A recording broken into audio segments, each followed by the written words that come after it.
When I shared that I'd passed the bar exam, my boyfriend's mom asked, did they drop the standards this year? Everyone cracked up around the Thanksgiving table while I sat there clutching my acceptance letter from the state bar. And my boyfriend Ethan just kept chewing his turkey like nothing was going on. No, seriously, how did you get through? You went to that state school, right? His mom Margaret was wiping tears from laughing so hard. I heard they let anyone sit for it now. Participation trophies for all. His brother Jason, who'd flunked the bar 3 times, jumped in. They probably curved it. No chance you scored higher than me, and I went to Princeton. He hadn't gone to Princeton. He'd started at a community college, then transferred to an online university. But his family rewrote the story. I studied for 2 years and passed on my first attempt. Margaret laughed even louder. First attempt? They probably took pity on you. A girl from your background trying that hard? The graders probably handed you pity points. My background was middle class just like theirs, but they acted like I grew up broke. There are no pity points on the bar exam. Ethan finally spoke, but not to back me up. Maybe she just got lucky. It's multiple choice, right? Guessing can still get you somewhere. It wasn't only multiple choice, and he knew that because I'd explained it 100 times. I scored in the 91st percentile. His dad, Richard, almost choked on his wine. 91st? That's impossible. Ethan, show me her results. She's clearly mixed up about how percentiles work. Ethan actually reached for my letter. Yeah, let me check. Maybe you read it wrong, babe. I pulled the letter back. I read it right. I'm officially a licensed attorney. Margaret stood and walked over to me. Sweetie, we need to talk about honesty in this family. If you're going to marry Ethan, you can't begin with lies.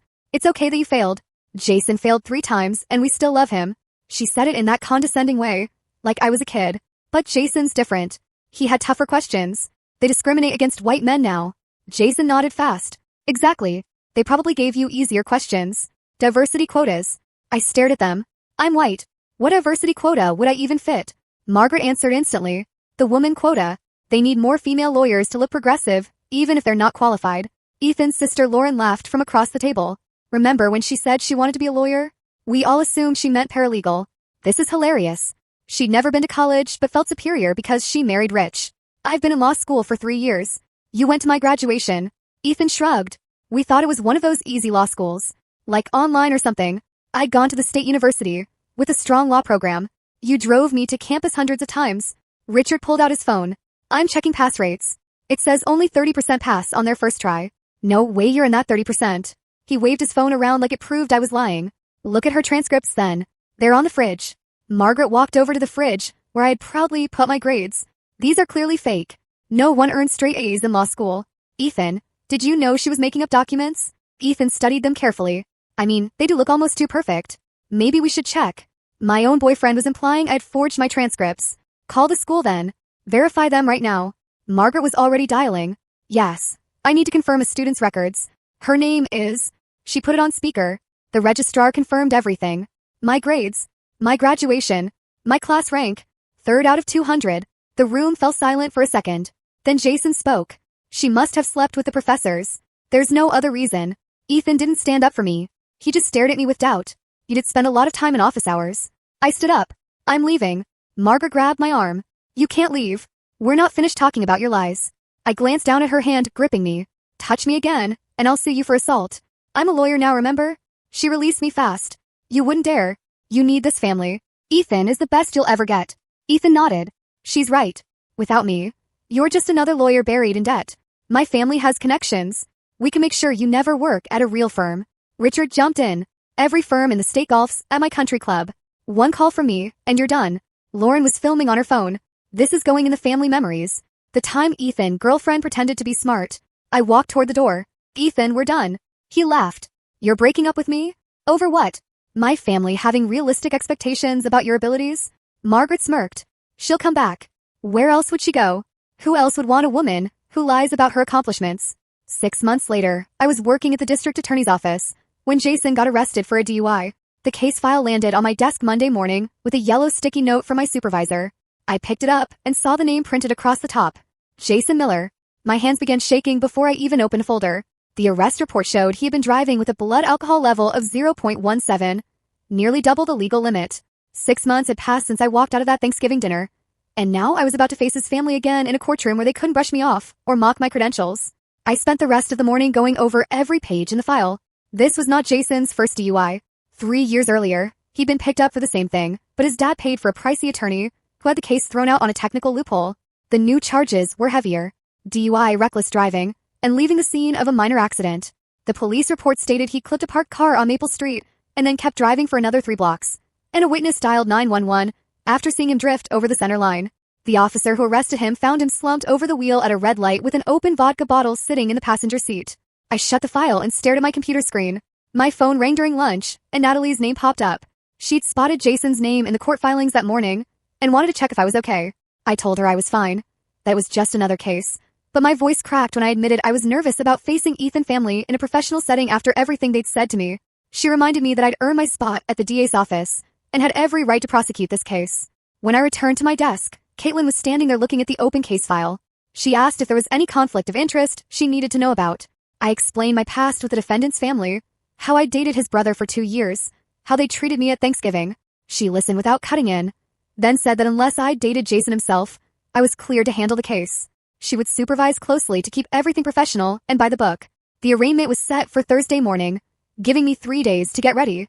I pulled every DUI case from the past 5 years and studied the precedents and sentencing guidelines until I knew this area of law better than anything I'd crammed for the bar exam.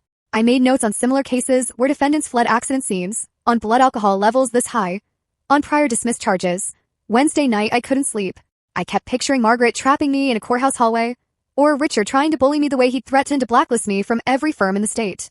At 3 in the morning, I got up and stood in front of my bathroom mirror rehearsing my opening statement. I ran through it 15 times until my voice sounded calm and confident instead of shaky and anxious. Thursday morning, I showed up at the courthouse an hour early wearing my most professional Navy suit. The bailiff recognized me from past cases, and we chatted about his daughter's college applications while I waited in the hallway. The small talk helped settle my nerves before I had to face whichever members of Ethan family came to back Jason. Margaret and Richard showed up 15 minutes before the arraignment was set to begin. I watched from across the hallway as they walked past me, without noticing me at first. Then Margaret's gaze locked onto me, and the color vanished from her face. She clutched Richard's arm and began whispering fast, urgently pointing straight at me. I watched shock and anger crawl over his expression as it clicked who I was. Ethan arrived right before they called us into the courtroom. He actually started heading toward me until the bailiff stepped in and explained that prosecutors aren't allowed private talks with the defendant's family. The look on Ethan's face, when he realized I was the prosecutor assigned to his brother's case, made the last 6 months of doubt and hurt almost feel worth it. We moved into the courtroom and I took my seat at the prosecution table. Jason stood beside his defense attorney, Declan Hardy, a name I recognized from other cases. Jason wouldn't meet my eyes. Sweat beaded on his forehead, even though the room was so cold I could see my breath when I spoke.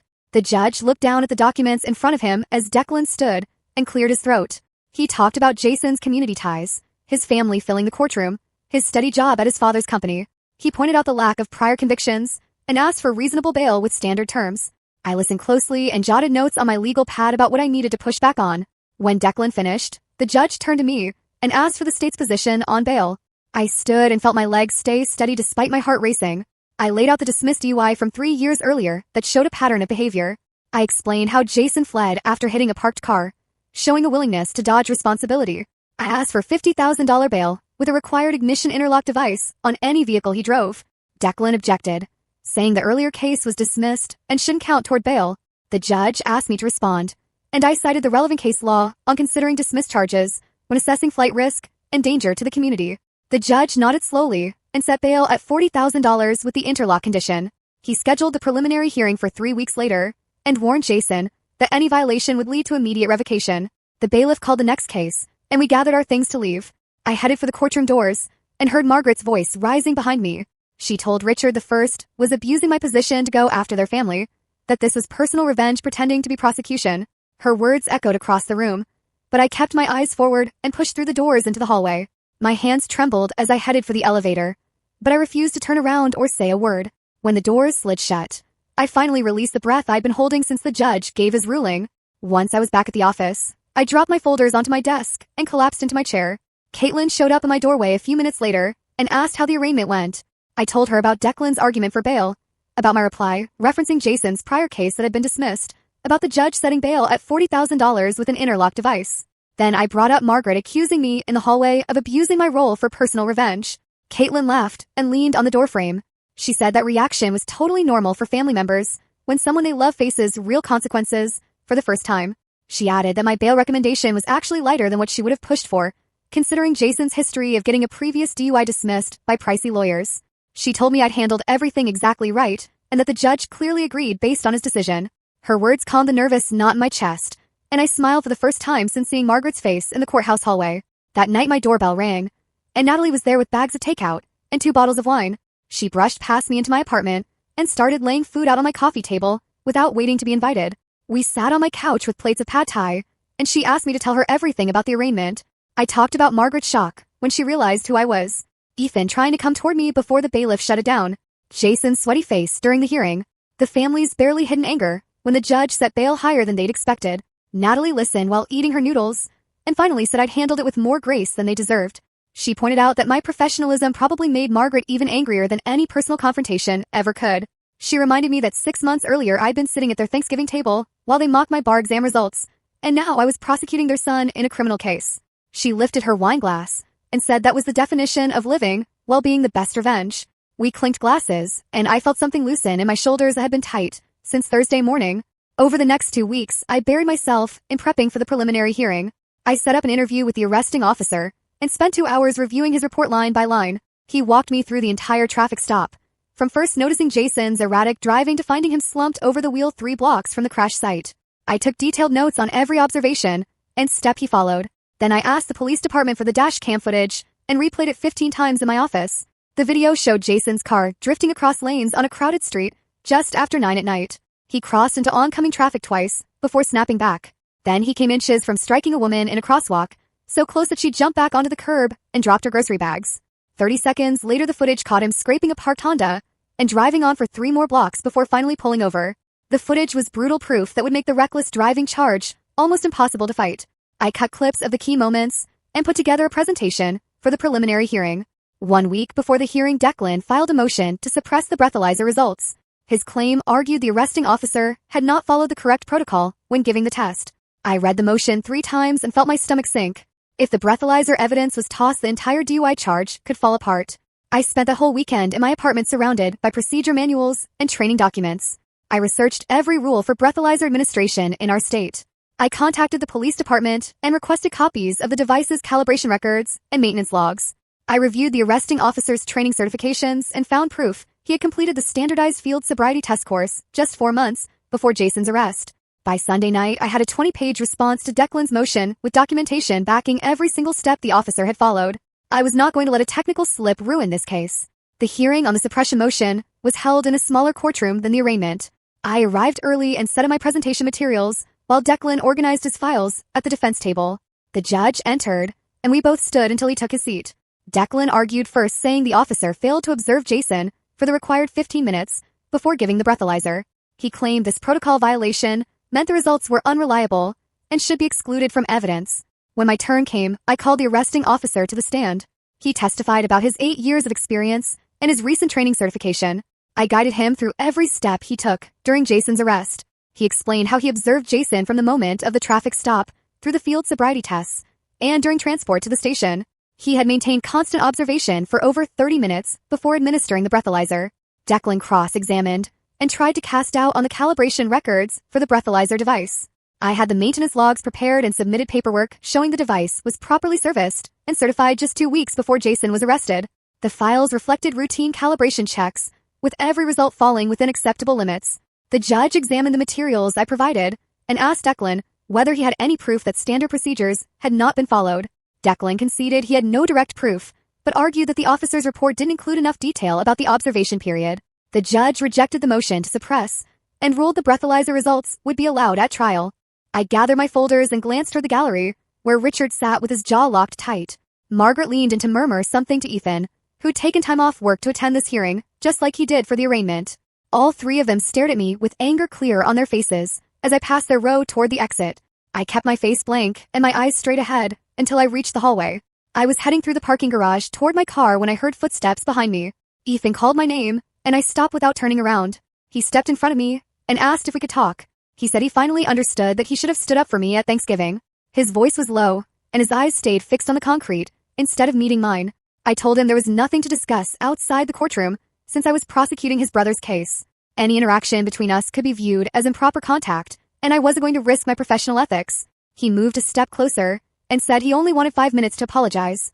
I stepped back and reminded him he could be called as a witness regarding Jason's drinking habits since they lived together for 2 years. Any contact between us could be interpreted as witness tampering. The legal wording made him freeze, and his expression shifted from pleading to irritated. Ethan kept pushing anyway. He said his family had been wrong about me, and that watching me in court made him realize how impressive my achievements truly were. He talked about how professional I'd been during the hearings and how carefully I'd prepare my arguments. He said he could finally see that I really was as smart as my law school transcript showed. I looked at him directly for the first time since he caught up to me. I pointed out that it took me prosecuting his brother for drunk driving before he could respect my law degree. I told him that alone told me everything I needed to know about his character and his family's values. 6 months earlier, I'd been sitting at his family's table holding my bar exam results while everyone laughed and hinted I'd made up my transcripts. Now, he wanted to apologize because he'd finally seen proof of my ability in a setting he couldn't brush aside. I said that wasn't growth or understanding. It was just him being pushed to finally face reality. I turned and headed to my car while he stood there watching me go. I saw him walk off and sat in my car for 20 minutes trying to calm my shaking hands. The steering wheel felt cold against my palms, and I kept replaying his words about finally respecting me because he'd seen me in court. That wasn't respect. That was just him being forced to face reality when he couldn't avoid it anymore. I drove back to the office and tried to focus on paperwork, but kept staring at the same page without actually reading it. Caitlin tapped on my cubicle wall around 3 o'clock and asked if I had time to talk about a new case assignment. She guided me to a conference room where files covered the entire table. She explained she was prosecuting a major fraud case involving a financial advisor who'd stolen retirement savings from elderly clients and needed someone to help with witness prep and trial strategy. I would be second chair, which meant I'd handle some witnesses and arguments, but she'd lead the case. I told her I'd be honored to work with her, and she smiled, saying she specifically asked for me because my preparation on Jason's case impressed everyone in the office. Over the next 2 weeks, I learned more about trial work than an entire semester of law school ever taught me. Caitlin showed me how to organize exhibits for maximum impact, how to prep witnesses without feeding them answers, how to anticipate defense strategies, and shut them down before they formed. We spent hours reviewing financial documents and building a timeline of the fraud scheme. The work filled my days and pushed thoughts of Ethan and his family into the background where they belonged. The preliminary hearing for Jason's DUI was scheduled for a Tuesday morning in early spring. I'd spent weeks preparing a detailed presentation of evidence, including the dashcam footage from the patrol car, breathalyzer results showing his blood alcohol level at 0.19, witness statements from the owner of the damaged car, and testimony from the arresting officer. Declan had filed a notice saying he planned to argue that the evidence didn't support the reckless driving charge, claiming Jason's erratic driving could have been caused by a medical emergency instead of intoxication. I'd prepared responses to every possible argument he might raise. The night before the hearing, I was reviewing my notes one last time when Natalie called to tell me Lauren had posted a photo on social media. I opened Lauren's account and saw the whole family gathered around a restaurant table with a caption about supporting each other through hard times. Someone had tagged me in the comments asking if I was the prosecutor on Jason's case. I didn't reply, but Natalie had already saved screenshots just in case we needed to argue jury pool contamination later if this ever went to trial. I shut my laptop and tried to get some sleep, but my mind kept replaying the thought of facing all of them in court again. The preliminary hearing was set for 9 o'clock. I got there early and laid out my exhibits while the bailiff prepared the courtroom. Margaret and Richard walked in first and sat in the front row of the gallery. Ethan came in a few minutes later and took the seat next to them. Lauren arrived right before the judge entered, holding her phone like she might try recording again until the bailiff warned her that cameras weren't allowed in the courtroom. The judge called the case, and I stood to present the evidence. I hooked my laptop to the courtroom screen and began with the dash cam footage. The video showed Jason's car swerving between lanes on a busy street, crossing the center line twice, and nearly hitting a pedestrian in a crosswalk before scraping a parked car and driving on. I watched the judge's face grow more serious as the video played. The near miss with the pedestrian was especially disturbing. Jason's car came within inches of striking a woman legally crossing with the walk signal. I heard Margaret gasp from the gallery when that clip played, and I paused the video to let the image linger on the screen. The judge leaned forward to examine the frozen frame, showing how close Jason came to killing someone. The arresting officer testified next, and I guided him through his account. He described responding to a hit-and-run call and finding Jason's car 3 blocks away, half parked on a sidewalk with the engine still running. Jason was slumped over the steering wheel. The officer knocked on the window, and Jason didn't react at first. When he finally looked up, his eyes were bloodshot and unfocused. The officer opened the door and immediately smelled alcohol. Jason couldn't stand without help, and his speech was so slurred the officer couldn't understand most of it. When asked to recite the alphabet, Jason made it to the letter G before trailing off and staring blankly at the officer. The officer noticed an open vodka bottle on the passenger seat with about a quarter left. Jason refused to say how much he drank or when he started. The roadside breathalyzer showed 0.19, and the official test at the station an hour later still read 0.17. Declan Cross questioned the officer and tried to suggest Jason may have suffered a medical emergency that looked like intoxication. The officer calmly replied that in his 12 years on the job, he had never seen a medical emergency that included an open vodka bottle in the passenger seat and a strong smell of alcohol on someone's breath. Declan pushed a few more questions, but the officer's testimony held firm and his answers never changed. The judge took roughly 30 seconds to issue his ruling. He found probable cause on every charge, including the DUI, reckless driving, and leaving the scene of an accident. He set the case for trial in 6 weeks and scheduled a pre-trial conference 3 weeks out. I gathered my files and laptop as the judge laid out the next steps to Jason and Declan. As I headed for the courtroom exit, I passed the row where Richard was sitting. He leaned in to whisper to Declan, and I caught him saying they needed a better lawyer. Someone with pull who could make this disappear. Declan answered softly, but firmly. He told Richard the evidence was the evidence, no matter who argued the defense, and that any capable attorney would offer the same advice he was about to give. I kept moving and never looked back. 2 days later, Declan called my office line and asked if I had time to talk about a possible plea deal. He admitted the evidence was strong, especially the dashcam video showing the near miss with the pedestrian. He proposed Jason plead guilty to the DUI and reckless driving charges if we dropped the leaving the scene charge. In exchange for the guilty plea, he wanted a recommendation for minimal jail time and maximum community service. I told him I needed to run it by my supervisors and would circle back. I walked down the hall to Caitlin's office and explained the offer. She pulled up Jason's record on her computer and confirmed this would be his first conviction, despite the prior dismissed DUI. She suggested we speak with Charles Cameron before deciding.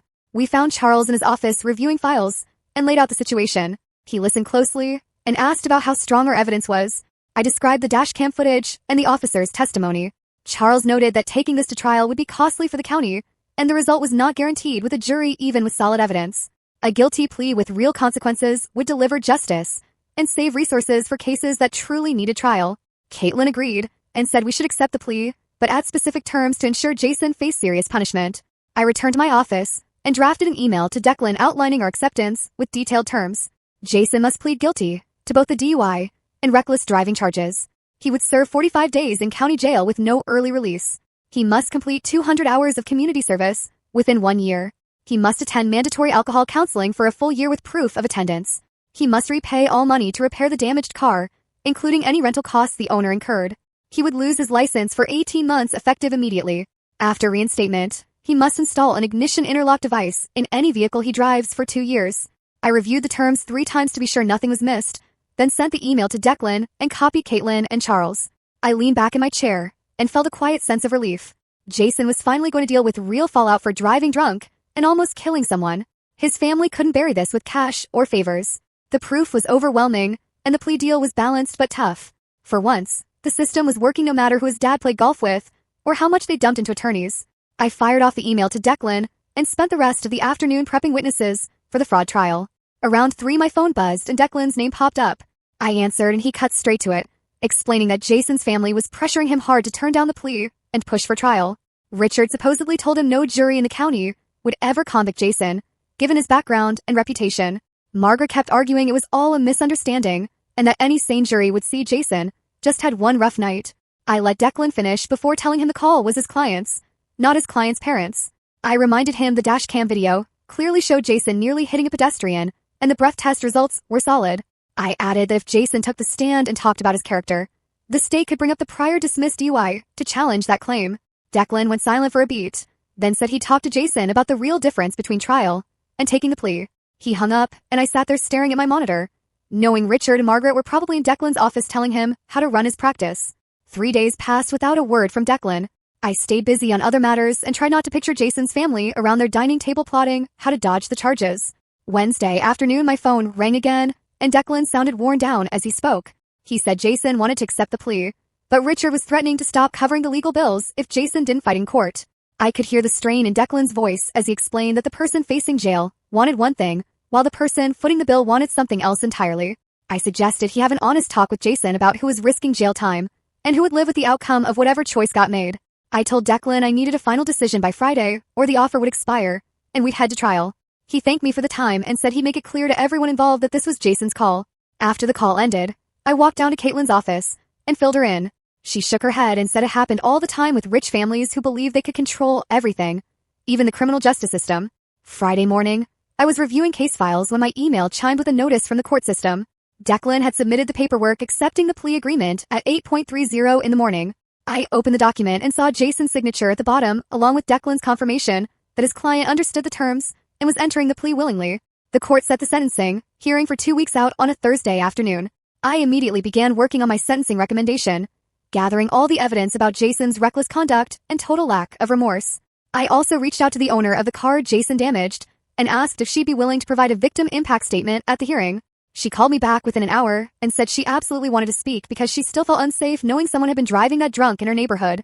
The next week, I stayed late most nights working on the fraud case that Caitlin had assigned me to second chair. Wednesday evening, around 7 o'clock, I was alone in the office reviewing financial records when the security guard called my desk phone. He told me Ethan was in the lobby, asking to see me. My stomach sank, and I told the guard to inform Ethan that I was unavailable and that any communication should go through his brother's attorney. The guard said he'd pass along the message, and I heard him speaking to someone before he came back on the line and confirmed Ethan was leaving. I sat there for another 10 minutes trying to focus on the spreadsheets in front of me, but my hands are trembling too much to type properly. I packed up my stuff and left through the back entrance near the parking garage. The next morning, I got to my office early and opened my work email to find a message from Ethan sent at 11:30 the previous night. The subject line said, "Please read," and I almost deleted it without opening, but something made me click on it. The email was 3 paragraphs long and started with an apology for his family's behavior at Thanksgiving. He said he'd been thinking about that dinner for months and realized how badly everyone had treated me. He wrote that seeing me in court prosecuting Jason made him understand how accomplished I really was and how wrong he'd been to doubt my abilities. The last paragraph begged me to give him another chance and said he'd changed since we broke up. I read through it twice and then forwarded the whole thing to Caitlin without typing any response. She came to my office 20 minutes later holding a printed copy of the email. She told me to document any further contact from Ethan and said if it became a pattern we might need to address it formally through the court or the Bar Association. The sentencing hearing came on Thursday afternoon, and I walked into the courtroom holding a folder with my recommendation and the victim impact statement. Jason sat at the defense table beside Declan, wearing a suit that likely cost more than my monthly rent. Margaret, Richard, Ethan, and Lauren filled the first row of the gallery behind the defense table. I took my seat at the prosecution table and arranged my notes while we waited for the judge to enter. The bailiff called everyone to rise, and Judge Hunter walked in and sat down behind the bench. She asked if both sides were ready to proceed, and Declan confirmed the plea agreement. I stood up and delivered my sentencing recommendation, noting that Jason had shown no real remorse for endangering others and appeared mainly concerned about how the consequences would affect his own life. I described the dash cam footage showing his reckless driving and the near miss with the pedestrian. I explained that Jason fled the scene of an accident and was found 3 blocks away, still too drunk to recite the alphabet. The owner of the damaged car stood up when the judge asked if she wanted to speak. She gave a short statement about feeling unsafe in her own neighborhood after the incident, knowing someone had been driving that recklessly just a few blocks from her house, where her kids played outside. Margaret suddenly stood up from the gallery and started speaking directly to the judge before anyone could stop her. She said her son was a good person who made one mistake and didn't deserve to have his entire life ruined over something so minor. The judge's expression turned cold, and she firmly told Margaret to sit down immediately. Judge Hunter explained in a voice that carried through the whole courtroom that leaving the scene after causing an accident and nearly hitting a pedestrian while extremely drunk showed serious disregard for public safety. She said this wasn't one mistake, but a series of bad decisions that put innocent people at risk. Margaret sat down, but I could see her wiping tears from her face. Judge Hunter reviewed the plea agreement and said she was accepting it in full.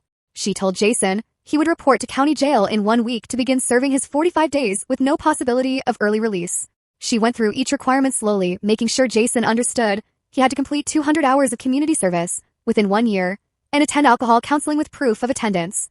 She explained the restitution amount he owed for the damaged car and the 18-month license suspension starting immediately.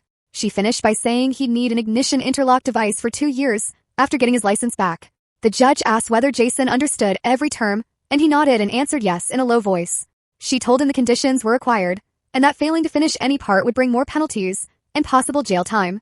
The bailiff came over to Jason and began explaining the process for reporting to county jail next Thursday morning. Margaret started sobbing loudly from the gallery, and Richard stood up, demanding to know if there was an appeal option for such an unfair sentence. Judge Hunter stared at Richard with a look that could freeze water. She told him flatly that his son had pleaded guilty, and the sentence was entirely standard for these charges. She added that maybe Jason should have considered the consequences before driving drunk and almost killing someone. Richard's face flushed red, but he sat back down without another word. The judge dismissed the court, and I collected my files while Declan spoke quietly with Jason at the defense table. I exited the courtroom into the hallway and headed for the elevator. Lauren rushed up behind me with her phone, raised recording video, She started shouting that I targeted Jason because of my breakup with Ethan, and that everyone knew I was abusing my role as a prosecutor. I kept walking without replying or looking at her phone. 2 courthouse security officers came out from a side hallway, and one stepped between Lauren and me. The other guard told Lauren firmly that she had to stop filming and leave the building right away. She argued she had a right to be there, but the guards escorted her toward the exit, while she kept yelling about how unfair everything was. I stepped into the elevator and hit the button for the ground floor, finally releasing the breath I had been holding since Margaret stood up in the courtroom. The elevator doors opened on the ground floor, and I walked straight to the parking garage, getting into my car before anyone else from the courtroom could catch up to me. My hands trembled as I held the steering wheel, but I made it back to the office without any trouble. Caitlin was waiting by my desk when I arrived, and she motioned toward the conference room without speaking. I followed her inside, and she shut the door behind us before pulling out 2 chairs at the table. She sat across from me and said I handled everything exactly right from beginning to end. The case prep was solid.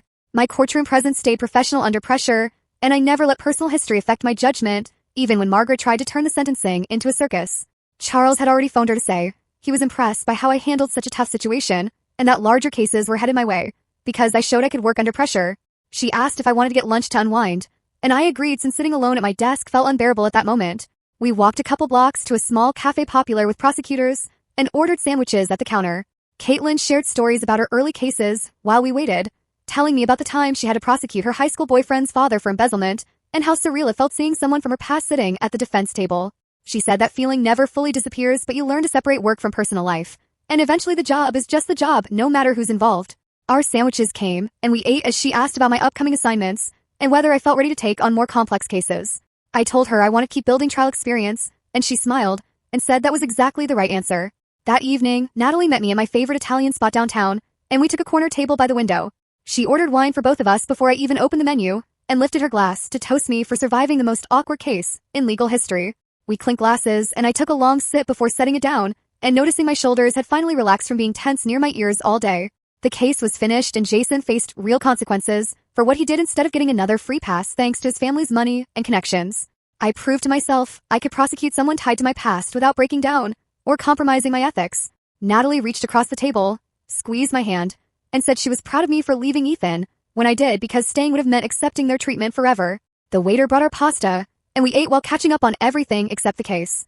She told me about her new role at a corporate firm and how dull contract review was compared to the courtroom drama I dealt with every day. I laughed and said she could borrow some of my drama if she wanted, but she shook her head and said she preferred stress from missing semicolons over hostile families. We finished dinner and shared a dessert while planning a weekend trip somewhere soon because I needed space from the legal district and everything tied to Ethan's family. 2 weeks later, Charles called me into his office and handed me a thick folder filled with reports from a dozen residential burglaries. All the cases happened in the same neighborhood over the last 3 months, and the detective assigned believed they were connected based on entry methods and what was taken.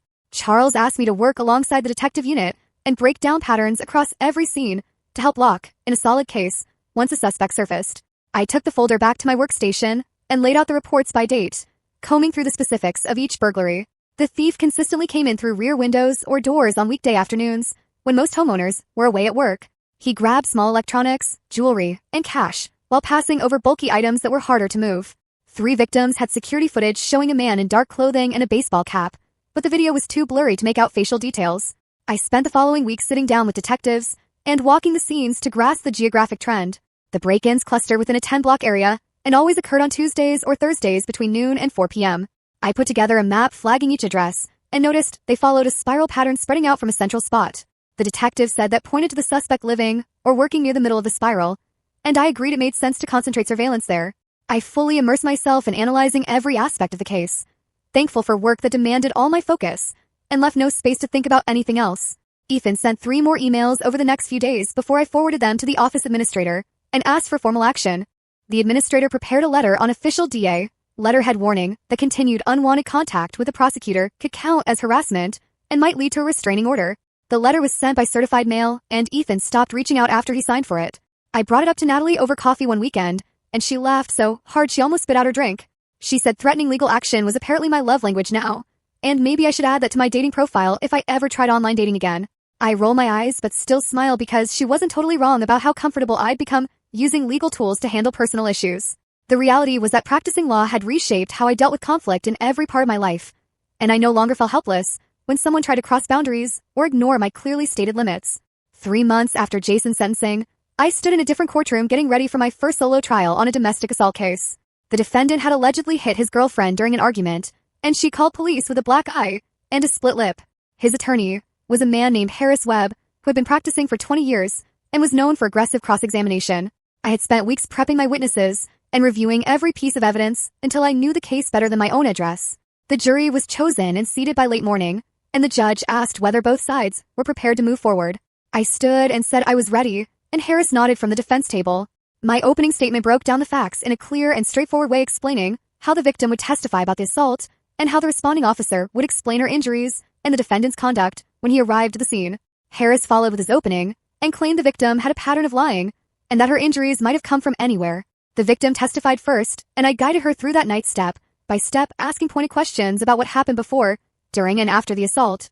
She stayed steady and consistent even when Harris tried to shake her during cross-examination by raising past relationship issues that had nothing to do with whether the defendant struck her. The responding officer testified next and described finding the victim crying on her front porch with visible injuries while the defendant remained inside the house, refusing to come out. I entered photos of her injuries into evidence, and the jury passed them around while several members winced at the images. Harris called the defendant to testify, and he claimed the victim attacked him first, and he was just defending himself, but his story conflicted with the physical evidence and the officer's observations.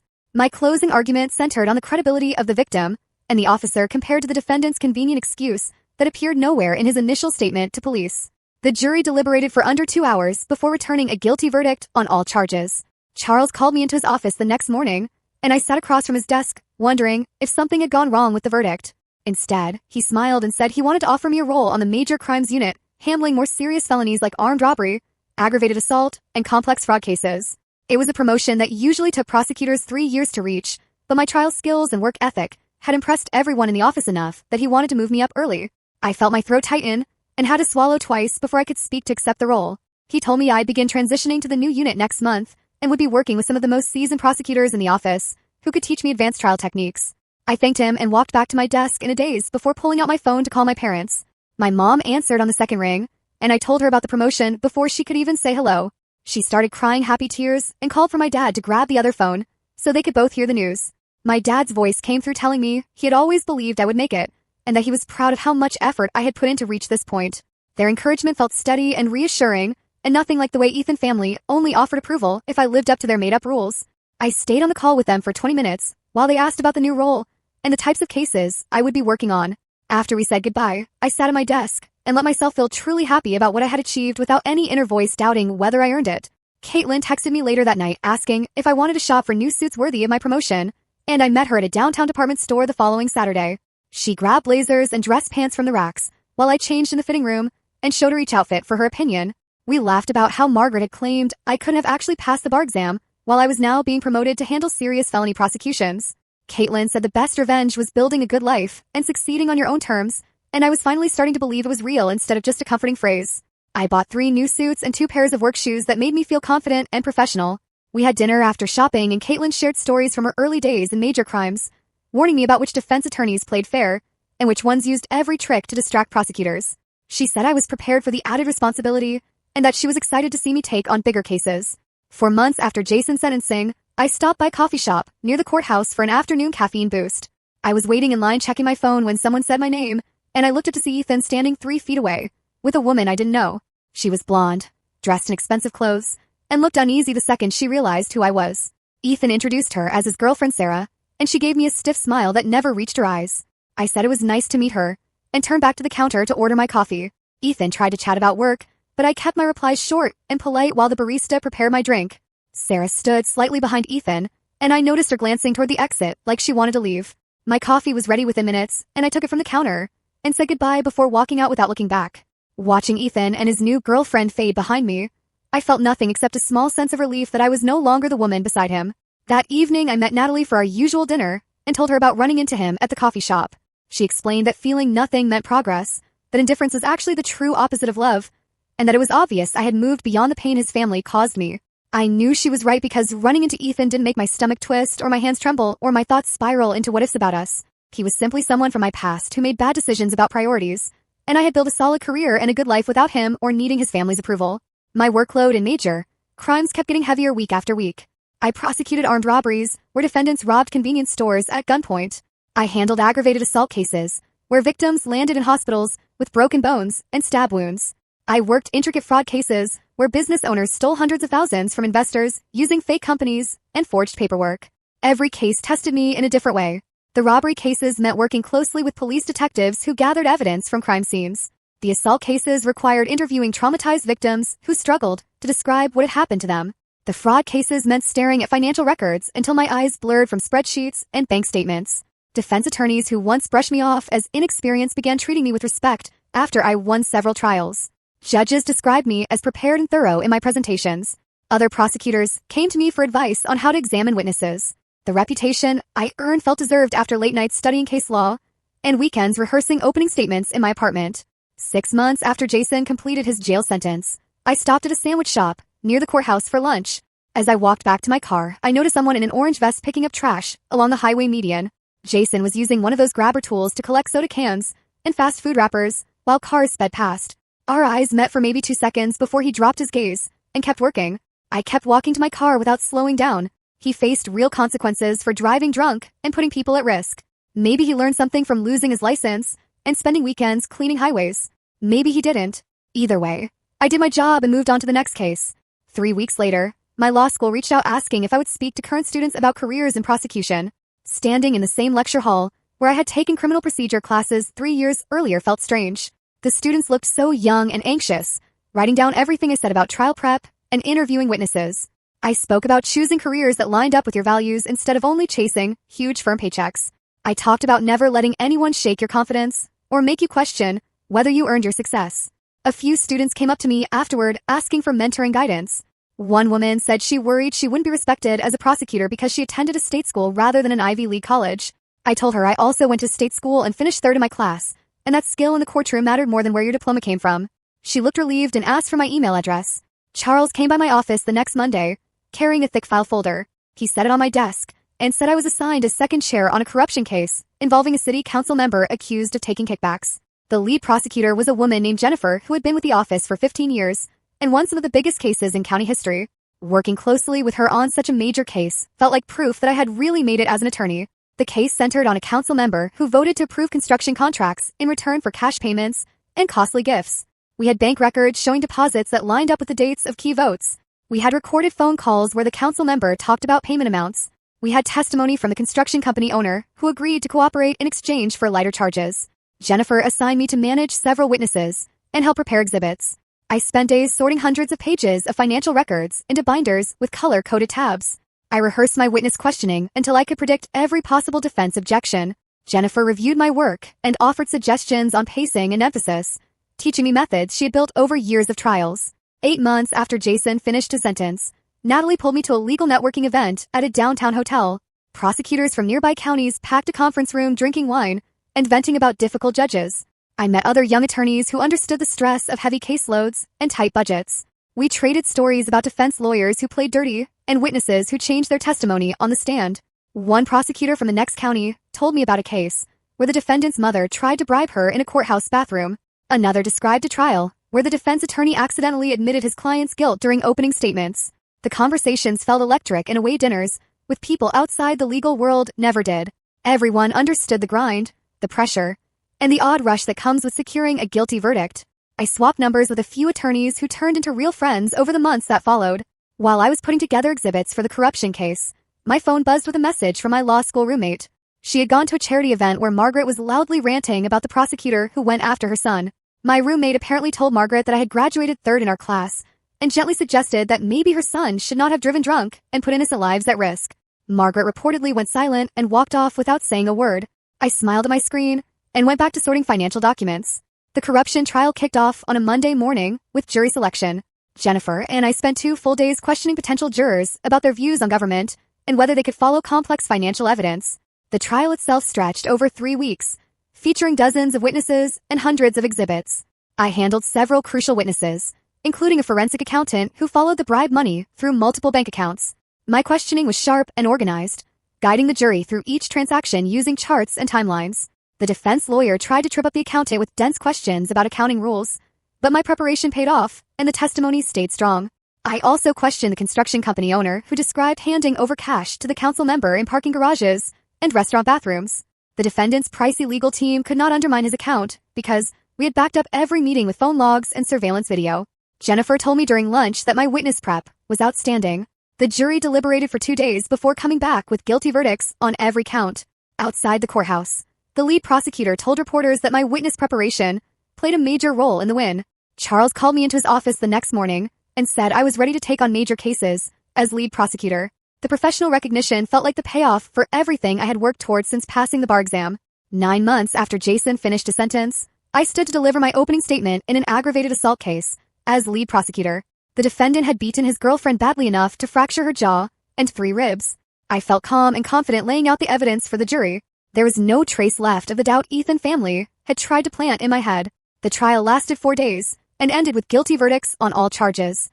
That night, I treated myself to dinner at an upscale downtown restaurant.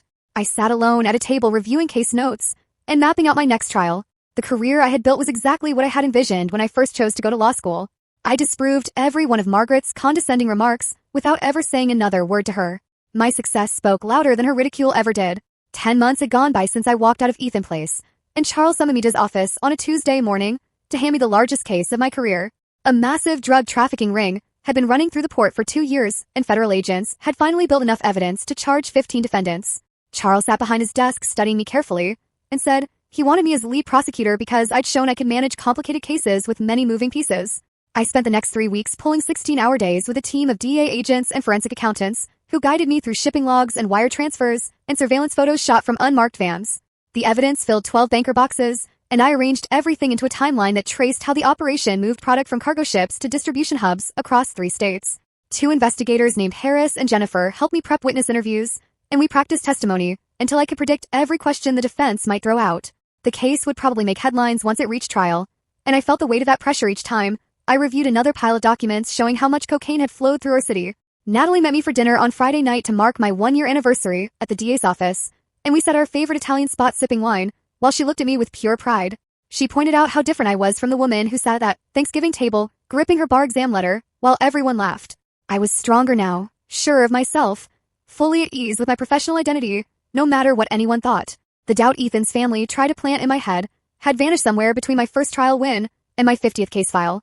Natalie lifted her glass and said I'd become exactly the lawyer I was meant to be, and I believed her because the proof backed it up. I ran into Declan at the courthouse the next week, and he stopped me in the hallway to say Jason had finished all his court requirements and seemed truly changed by it. Jason was going to AA meetings 3 times a week, even though his sentence only required 1, and Declan said he'd never seen someone take recovery that seriously after a first offense. Then Declan casually added that Ethan and his new girlfriend had split because his family treated her the same way they treated me, making her feel small and stupid at every family gathering until she finally had enough. I felt a brief wave of sympathy for her before moving on with my day, because that was no longer my issue to fix. I sat at my desk that evening preparing for the drug trafficking trial and thought about how far I'd come from that woman at Thanksgiving dinner. I'd built a solid career through effort and real skill, proven myself in courtroom after courtroom, and learned that the only approval I needed was knowing I'd earned everything I achieved. Ethan's family's opinions never mattered, and leaving people who couldn't see my value was the smartest choice I ever made.